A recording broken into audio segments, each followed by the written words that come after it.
Hey everybody. Hey, I want to thank you for all of your prayers and your thoughts and your encouragements in the last few days.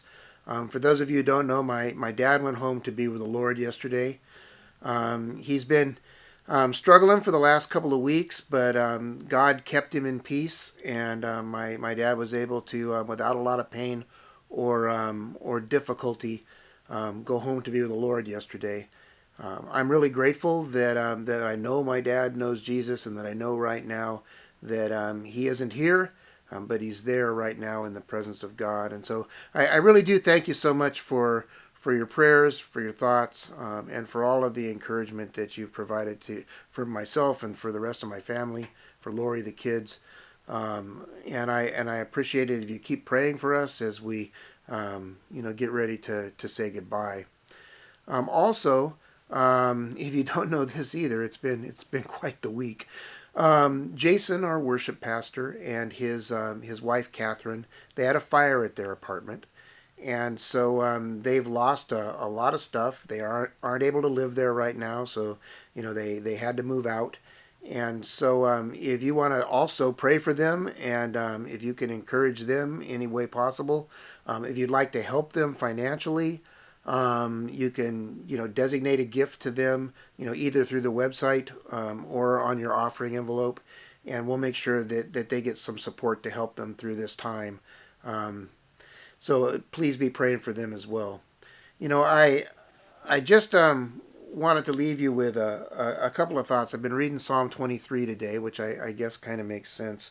But I was thinking about the final verses, where in verse 5, David says, "You prepare a table before me in the presence of my enemies. You have anointed my head with oil. My cup overflows."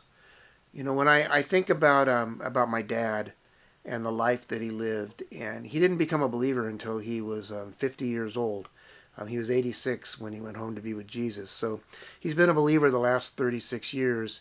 And in those 36 years, I was able to witness so much transformation in his life, to see how God softened his heart, made him kind and gentle and loving. And it's just one of those things. My sister said to me yesterday, she said, I've always told my friends, if you want living proof there's a God, just look at my dad.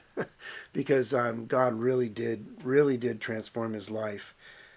He prepared a table before me in the presence of my enemies. It means God's going to not just take care of us, but he kind of lays out this lavish spread.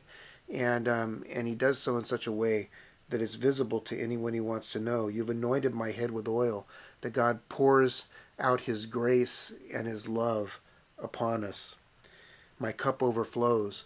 I can never outgive God's grace. I can never receive all of God's grace because there's just way too much of it. And I know that was true for my dad too.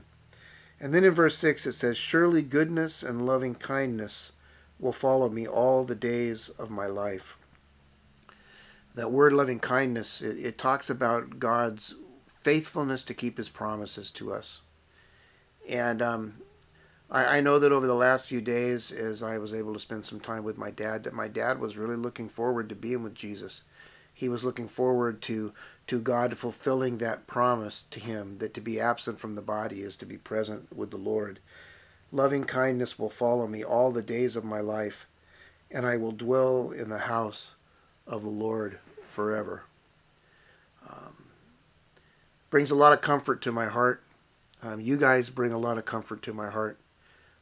Again, thank you so much for being a part of my family.